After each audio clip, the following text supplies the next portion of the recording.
ਕੱਲ ਦਿਆਂ ਦੀਵਾਨਾਂ ਵਿੱਚ ਕਥਾ ਆਰੰਭ ਹੋਈ ਸੀ ਕਿ ਕਿਵੇਂ 9ਵੇਂ ਪਾਤਸ਼ਾਹ ਸ਼੍ਰੀ ਗੁਰੂ ਤੇਗ ਬਹਾਦਰ ਸਾਹਿਬ ਜੀ ਨੇ ਹਿੰਦ ਦੀ ਚਾਦਰ ਬਣ ਕੇ ਸ਼ਹਾਦਤ ਦਿੱਤੀ।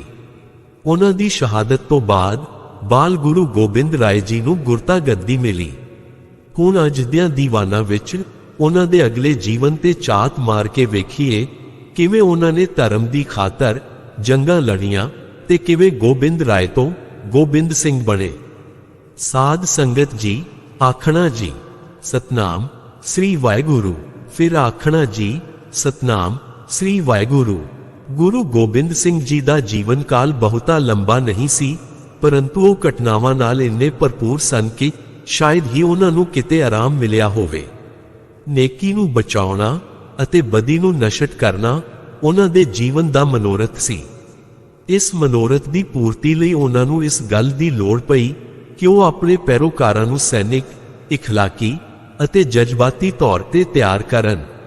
ਇਸ ਕਾਰਵਾਈ ਕਰਕੇ ਗੁਰੂ ਸਾਹਿਬ ਦਾ ਉਹਨਾਂ ਸਭਨਾਂ ਲੋਕਾਂ ਨਾਲ ਟਾਕਰਾ ਹੋਇਆ ਜਿਹੜੇ ਉਹਨਾਂ ਦੇ ਦੇਸ਼ ਭਗਤੀ ਦੇ ਕੰਮਾਂ ਕਾਰਾਂ ਨੂੰ ਪਸੰਦ ਨਹੀਂ ਕਰਦੇ ਸਨ। ਇਸ ਦੇ ਸਿੱਟੇ ਵਜੋਂ ਉਹਨਾਂ ਨੂੰ ਬਹੁਤ ਸਾਰੀਆਂ ਲੜਾਈਆਂ ਨਾਲ ਜੂਝਣਾ ਪਿਆ। ਪਹਿਲੀ ਲੜਾਈ ਪੌਂਟਾ ਸਾਹਿਬ ਤੋਂ 6 ਮੀਲ ਉੱਤਰ ਵੱਲ ਭੰਗਾਣੀ ਦੇ ਸਥਾਨ ਤੇ ਹੋਈ। ਇਹ ਯੁੱਧ ਰਿਆਸਤ ਕੈਲੂਰ ਦੇ ਰਾਜਾ ਭੀਮ ਚੰਦ ਅਤੇ ਉਸ ਦੇ ਸਾਥੀਆਂ ਨਾਲ ਲੜਿਆ ਗਿਆ ਸੀ। ਇਹ ਯੁੱਧ 15 ਅਪ੍ਰੈਲ 1687 ਨੂੰ ਹੋਇਆ। ਇਸ ਤੋਂ ਪਹਿਲਾਂ ਪਹਾੜੀ ਰਾਜਿਆਂ ਨਾਲ ਛੋਟੀਆਂ ਪੇੜਾਂ ਹੁੰਦੀਆਂ ਰਹਿੰਦੀਆਂ ਸਨ, ਪਰ ਵੱਡੇ ਯੁੱਧਾਂ ਗੁਰੂ ਗੋਬਿੰਦ ਸਿੰਘ ਜੀ ਦੇ ਜੀਵਨ ਦਾ ਇਹ ਪਹਿਲਾ ਵੱਡਾ ਯੁੱਧ ਸੀ। ਇਹਨਾਂ ਜੰਗਾਂ ਦਾ ਸਭ ਤੋਂ ਪਹਿਲਾ ਤੇ ਵੱਡਾ ਕਾਰਨ ਇਹ ਸੀ ਕਿ ਸਿੱਖ ਧਰਮ ਦੇ ਮੁੱਖ ਅਸੂਲਾਂ ਵਿੱਚੋਂ ਇੱਕ ਇਹ ਵੀ ਹੈ ਕਿ ਨੀਚ ਉੱਚ ਦਾ ਵਿਤਕਰਾ ਸਮਾਜ ਵਿੱਚੋਂ ਖਤਮ ਕਰਕੇ ਕੇਵਲ ਸਮਾਨਤਾ ਦੇ ਅਸੂਲ ਨੂੰ ਦ੍ਰਿੜ ਕਰਵਾਉਣਾ ਹੈ। ਪਰ ਇਹ ਅਸੂਲ ਹਿੰਦੂਆਂ ਦੇ ਧਰਮ ਦੇ ਵਿਰੁੱਧ ਜਾਂਦਾ ਸੀ। ਜਦ ਤੋਂ ਗੁਰੂ ਨਾਨਕ ਦੇਵ ਜੀ ਨੇ ਜਨੇਊ ਪਾਉਣ ਤੋਂ ਨਾ ਕਰਕੇ ਜਾਤੀ ਤੇ ਲਿੰਗ ਆਧਾਰਿਤ ਵਿਤਕਰੇ ਨੂੰ ਖਤਮ ਕਰਨ ਦੇ ਪ੍ਰਚਾਰ ਰਾਹੀਂ ਕਰੋੜਾਂ ਮਨੁੱਖਾਂ ਨੂੰ ਪ੍ਰਭਾਵਿਤ ਕੀਤਾ, ਤਦ ਤੋਂ ਹੀ ਬ੍ਰਾਹਮਣ ਸ਼੍ਰੇਣੀ ਅਤੇ ਰਾਜਪੂਤ ਹਿੰਦੂ ਰਾਜਿਆਂ ਨੇ ਸਿੱਖ ਸੰਸਥਾ ਉੱਤੇ ਵਾਰ ਕਰਨੇ ਸ਼ੁਰੂ ਕਰ ਦਿੱਤੇ ਸਨ। ਇਹ ਟੱਕਰ 10ਵੇਂ ਗੁਰੂ ਦੇ ਸਮੇਂ ਆਪਣੀ ਸਿਖਰਲੀ ਮੰਜ਼ਲ ਤੇ ਪਹੁੰਚ ਚੁੱਕੀ ਸੀ। ਗੁਰੂ ਗੋਬਿੰਦ ਸਿੰਘ ਜੀ ਅਤੇ ਉਹਨਾਂ ਦੇ ਗੁਰਸਿੱਖਾਂ ਨੇ ਇਸ ਜ਼ਿਆਦਤੀ ਦਾ ਮੁਕਾਬਲਾ ਕਰਨਾ ਆਪਣਾ ਧਰਮ ਸਮਝਿਆ ਅਤੇ ਉਹ ਟਾਕਰੇ ਲਈ ਪੂਰੀ ਤਿਆਰੀ ਕਰ ਰਹੇ ਸਨ। ਹਜ਼ਾਰਾਂ ਸਿੱਖ ਘੋੜ ਸਵਾਰੀ ਅਤੇ ਸ਼ਸਤਰ ਵਿਦਿਆ ਲੈ ਕੇ ਤਿਆਰ ਹੋ ਚੁੱਕੇ ਸਨ। ਗੁਰੂ ਸਾਹਿਬ ਅਤੇ ਸਿੱਖਾਂ ਦਾ ਸ਼ਿਕਾਰ ਤੇ ਚੜ੍ਹਨਾ ਅਤੇ ਵੱਡੇ ਵੱਡੇ ਰਾਜਿਆਂ ਦਾ ਗੁਰੂ ਘਰ ਤੇ ਸ਼ਰਧਾ ਰੱਖਣਾ ਪਹਾੜੀ ਰਾਜਿਆਂ ਨੂੰ ਚੁਭ ਰਿਹਾ ਸੀ। ਕੋਈ 1.5 ਸਾਲ ਪਿੱਛੋਂ ਨਦੌਣ ਦਾ ਯੁੱਧ ਹੋਇਆ, ਜਿਸ ਵਿੱਚ ਹਮਲਾਵਰ ਅਲਫ ਖਾਨ ਦੇ ਵਿਰੁੱਧ ਰਾਜਾ ਭੀਮ ਚੰਦ ਤੇ ਉਸ ਦੇ ਸਾਥੀਆਂ ਨੇ ਗੁਰੂ ਜੀ ਤੋਂ ਸਹਾਇਤਾ ਮੰਗੀ। ਗੁਰੂ ਜੀ ਦੀ ਸਹਾਇਤਾ ਨਾਲ ਰਾਜਾ ਭੀਮ ਚੰਦ ਨੇ ਸਫਲਤਾ ਹਾਸਲ ਕੀਤੀ।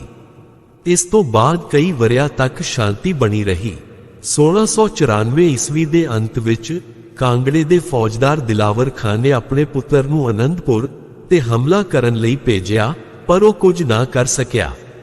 ਜਦੋਂ ਉਸ ਦੇ ਆਉਣ ਬਾਰੇ ਗੁਰੂ ਸਾਹਿਬ ਨੂੰ ਪਤਾ ਲੱਗਾ ਤੇ ਉਸ ਦੇ ਟਾਕਰੇ ਲਈ ਉਹ ਬਾਹਰ ਨਿਕਲੇ ਤਾਂ ਦੁਸ਼ਮਣ ਦਿਲ ਛੱਡ ਗਏ ਤੇ ਮੈਦਾਨ ਵਿੱਚੋਂ ਭੱਜ ਗਏ।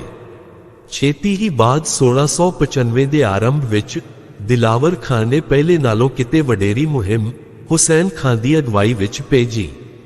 ਗੁਰੂ ਸਾਹਿਬ ਨੇ ਸਿੰਧੀਆਂ ਅਤੇ ਮੁਗਲਾਂ ਦੇ ਵਿਰੁੱਧ ਲੜਾਈ ਵਿੱਚ ਹਿੱਸਾ ਨਾ ਲਿਆ, ਪਰ ਉਹਨਾਂ ਦੀ ਹਮਦਰਦੀ ਨਿਰਸੰਦੇਹ ਉਹਨਾਂ ਨਾਲ ਸੀ ਜੋ ਹੁਸੈਨ ਖਾਨ ਦੇ ਮੁਕਾਬਲੇ ਤੇ ਲੜੇ। ਫਿਰ ਇਹਨਾਂ ਸਭ ਦੇ ਪਿੱਛੋਂ ਸਾਹਿਬਜ਼ਾਦਾ ਜੋਰਾਵਰ ਸਿੰਘ ਜੀ ਦਾ ਜਨਮ 1696 ਈਸਵੀ ਅਤੇ ਸਾਹਿਬਜ਼ਾਦਾ ਫਤਿਹ ਸਿੰਘ ਜੀ ਦਾ ਜਨਮ 1698 ਈਸਵੀ ਵਿੱਚ ਅਨੰਦਪੁਰ ਸਾਹਿਬ ਵਿਖੇ ਹੋਇਆ।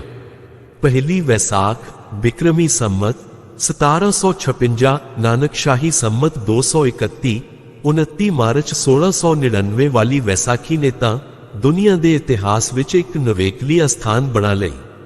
ਸਾਰੇ ਸੰਸਾਰ ਵਿੱਚ ਕੋਈ ਐਸਾ ਦਿਨ ਨਹੀਂ ਜਿਸ ਦੀ ਤੁਲਨਾ ਵੈਸਾਖੀ ਨਾਲ ਕੀਤੀ ਜਾ ਸਕੇ। ਗੁਰੂ ਅਮਰਦਾਸ ਜੀ, ਗੁਰੂ ਹਰਗੋਬਿੰਦ ਸਾਹਿਬ ਜੀ ਅਤੇ ਗੁਰੂ ਹਰਰਾਏ ਸਾਹਿਬ ਜੀ ਵੱਲੋਂ ਮਨਾਈ ਗਈ ਵੈਸਾਖੀ ਵਾਂਗ ਹੀ ਸ਼ਿਵਾਲਕ ਦੇ ਰਮਣੀਕ ਵਾਤਾਵਰਣ ਵਿੱਚ ਅਨੰਦਪੁਰ ਸਾਹਿਬ ਵਿਖੇ ਬਹੁਤ ਵੱਡਾ ਇਕੱਠ ਜੁੜਿਆ ਹੋਇਆ ਸੀ। ਸਾਂਝੇ ਲੰਗਰ ਵੀ ਉਸੇ ਤਰ੍ਹਾਂ ਚੱਲ ਰਹੇ ਸਨ। ਸੰਗਤਾਂ ਸੇਵਾ ਅਤੇ ਸਿਮਰਨ ਵਿੱਚ ਜੁੜੀਆਂ ਹੋਈਆਂ ਸਨ। ਸਵੇਰੇ ਕੀਰਤਨ ਉਪਰੰਤ गुरु गोबिंद राय जी ने लिशकदी किरपान लहरा के गरजवीन आवाज विच अनोखी मंग कर दिती। मैनू एक सिर दी लोड़ है। पंडाल विच जुड़े इकट्ठ विच सन्नाटा छा गया। एक दो तीसरी आवाज ते लाहौर वासी दया राम खत्री हाजर हुंदा है। गुरु गोबिंद राय उसनू तंबू विच लै जांदे हन। कुछ देर बाद तंबू तो बाहर आके गुरु गोबिंद राय एक सिर दी होर मंग करदे हन। तलवार दी धार विचों टपकदा लहू देख के पंडाल विच बैठे सेवक तंबू अंदर वापरी घटना दा अंदाजा लाउंदे हन। एक सोच जन्म लैंदी है ये की गुरु जी नू की हो गया, अपने ही सिखां दा कतल करन लग पिया। दूजी आवाज ते हस्तिनापुर दा धर्मदास जट भी गुरु गोबिंद राय नाल तंबू विच जांदा है। फिर उसे तरह गरजवीन आवाज, लहू पिजी तलवार, एक सिर दी होर मंग हुंदी है। पंडाल विच विरल पैण लगी। तीसरी वार जगन्नाथ गुजरात दे रहण वाला हिम्मत राय चीवर जाति नाल संबंध रखण वाला हाजर हुंदा है। चौथी वारी मोहकम चंद छींबा द्वारका निवासी अते पंजवीं वारी साहिब चंद बिदर आंध्रा निवासी नू तंबू विच लै जाण उपरंत कुछ देर लई खामोशी छा गई। फिर पंजे ही गुरु गोबिंद वर्गा पहरावा पाई गुरु महाराज दे पिछे पिछे तंबू तो बाहर आउंदे तक के मना ते हैरानी हावी हो जाती है। अमृत संचार हुंदा है, पंजां दे नाम नाल सिंह शब्द जुड़दा है अते अंत विच गुरु महाराज खुद पंजां तो अमृतपान करके गोबिंद राय तो गोबिंद सिंह बन जाते हैं। अमृत छकण तो बाद हर सिख नू नाम बाणी दा अभ्यास अते गुरमत अनुसार रहत दृढ़ करवाई गई ते केस कंगा कड़ा किरपान अते कछेरा धारण करने लाजमी कीते गए। 20,000 तो वध लोकां ने विसाखी वाले दिन गुरु जी पासों अमृत छक के अपना पूर्ण विश्वास गुरु प्रति प्रगट किया। गुरु नानक साहिब जी ने शुरू तो ही जात पात मनन वालियां दे सिद्धांत दा खंडन करदियां बचन कीते सन। जान जोत ना पूछ जाति आगे जात ना है, नीचा अंदर नीच जात नीची हूं अत नीच, नानक तिन कै संग साथ वड्या सिउ क्या रीस, जिथे नीच समालियन तिथे नदर तेरी बख्सीस। बाकी दे 9 गुरु साहिबाना ने इसे सिद्धांत दा प्रचार किया। तीजे पातशाह गुरु अमरदास जी ने जात पात अते छूत छात दे वहम नू तोड़न लई लंगर विच सबना जातियां नाल संबंध रखण वालियां लई गुरु जी दे दर्शन अते बचन बिलास सुनन करन आउण वालियां लई संगत विच बैठण तो पहला सांझी पंगत विच बैठ के लंगर छकण दी शरत लगा के जात पात दे बंधनां नू ढिल्ला कर दिता सी। गुरु अर्जुन साहिब जी ने गुरु ग्रंथ साहिब जी पोथी साहिब दी संपादना करन समय ब्रह्मणी वरण वंड अनुसार कहियां जांदियां नीच जातियां नाल संबंधित रब्बी भगतां दी बाणी दर्ज करके सबना नू बराबर दा दर्जा दे दिता सी। इस लई जात अभिमानी लोग तां पहला ही गुरु घर नू अपने लई चुनौती वजों लै रहे सन, पर गुरु गोबिंद सिंह जी ने सबना जातियां वालियां नू इक्को बाटे विचों मूंह ला के अमृत छका के जाति सिस्टम दा भोग ही पा दिता। इस कारण जात अभिमानियां खासकर हिंदू पहाड़ी राज्यां विच गुरु घर प्रति गुस्सा नफरत विच बदलना शुरू हो गया। भंगाणी युद्ध दे कुछ कारण होर भी सन, जिन्हां राही गुरु साहिब जी नू सूचित कीता गया सी कि पहाड़ी राजे गुरु घर ते हमला कर सकते हैं, क्योंकि भीम चंद दी बदनीति ने विआह लई उधार ले तोहफे वापस ना कीते जाण अते प्रसादी हाथी दी मंग पूरी ना हुंदी वेख विआह दी खुशी विच पागल होए राजे गुरु घर उत्ते हमला करके गुरु साहिब नू खत्म कर देना चाहुंदे सन। इस लई गुरु गोबिंद सिंह जी ने भीम चंद दे लड़के दी बरात पाउंटा साहिब विचों निकलन तो ना कर दित्ती सी। एहो कारण है कि 1699 तो बाद लड़ाइयां दा एक नवां दौर चल पिया, जिन्हां विचों बहुतियां दा निशाना आनंदपुर सी। हिंदू पहाड़ी राज्यां अते औरंगजेब दियां फौजां वल्लों आनंदपुर, हिंदू पहाड़ी राज्यां अते औरंगजेब दियां फौजां वल्लों आनंदपुर नूं घेरा पा लिया। श्री गुरु गोबिंद सिंह जी ने निजी हितां तो उपर उठ के देश कौम हक सच अते धर्म दी खातर कई जंगां लड़ियां।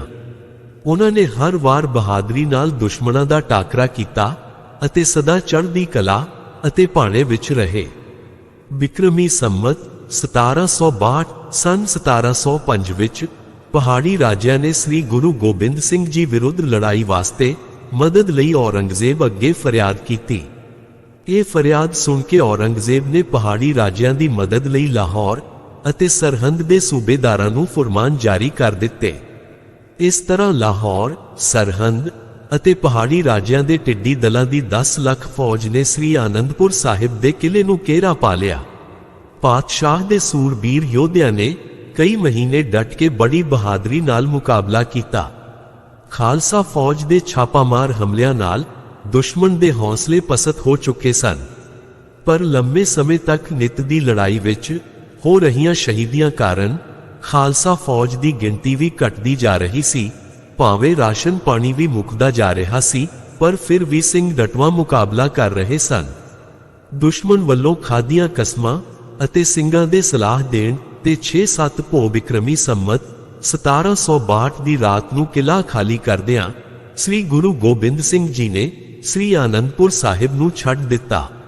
ਕਿਲਾ ਖਾਲੀ ਕਰਨ ਦੀ ਦੇਰ ਸੀ ਕਿ ਹਾਲੀ ਗੁਰੂ ਜੀ ਕੀਰਤਪੁਰ ਵੀ ਨਹੀਂ ਸਨ ਪਹੁੰਚੇ ਕਿ ਦੁਸ਼ਮਣ ਫੌਜਾਂ ਨੇ ਸਭ ਕਸਮਾਂ ਇਕਰਾਰ ਭੁੱਲ ਕੇ ਪਿੱਛੋਂ ਹਮਲਾ ਕਰ ਦਿੱਤਾ। 7 ਭੋ ਦੀ ਸਵੇਰ ਸਰਸਾ ਨਦੀ ਦੇ ਕੰਢੇ ਭਿਆਨਕ ਜੰਗ ਹੋਈ ਅਤੇ ਨਦੀ ਪਾਰ ਕਰਦਿਆਂ ਗੁਰੂ ਜੀ ਦਾ ਪਰਿਵਾਰ ਵੀ 3 ਹਿੱਸਿਆਂ ਵਿੱਚ ਵੰਡਿਆ ਗਿਆ ਅਤੇ ਸਾਥੀ ਸਿੰਘ ਵੀ ਵਿਛੜ ਗਏ। ਉਸ ਯਾਦ ਵਿੱਚ ਇੱਥੇ ਗੁਰਦੁਆਰਾ ਪਰਿਵਾਰ ਵਿਛੋੜਾ ਕਾਇਮ ਹੈ। ਪਾਤਸ਼ਾਹ ਤੋਂ ਵਿਛੜ ਕੇ ਮਾਤਾ ਸੁੰਦਰੀ ਜੀ ਭਾਈ ਮਨੀ ਸਿੰਘ ਜੀ ਨਾਲ ਦਿੱਲੀ ਨੂੰ ਆ ਗਏ। ਮਾਤਾ ਗੁਜਰੀ ਜੀ 2 ਛੋਟੇ ਸਾਹਿਬਜ਼ਾਦਿਆਂ ਨਾਲ ਸਰਸਾ ਦੇ ਕੰਢੇ ਚਲਦੇ ਚਲਦੇ ਮੋਰਿੰਡੇ ਪੁੱਜੇ। ਇਹਨਾਂ ਦਾ ਰਸੋਈਆ ਗੰਗੂ ਬ੍ਰਾਹਮਣ ਇਹਨਾਂ ਨੂੰ ਆਪਣੇ ਘਰ ਪਿੰਡ ਖੇੜੀ ਲੈ ਆਇਆ, ਜੋ ਉੱਥੋਂ 20 ਕੁ ਮੀਲ ਦੀ ਵਿੱਥ ਤੇ ਪੈਂਦਾ ਸੀ।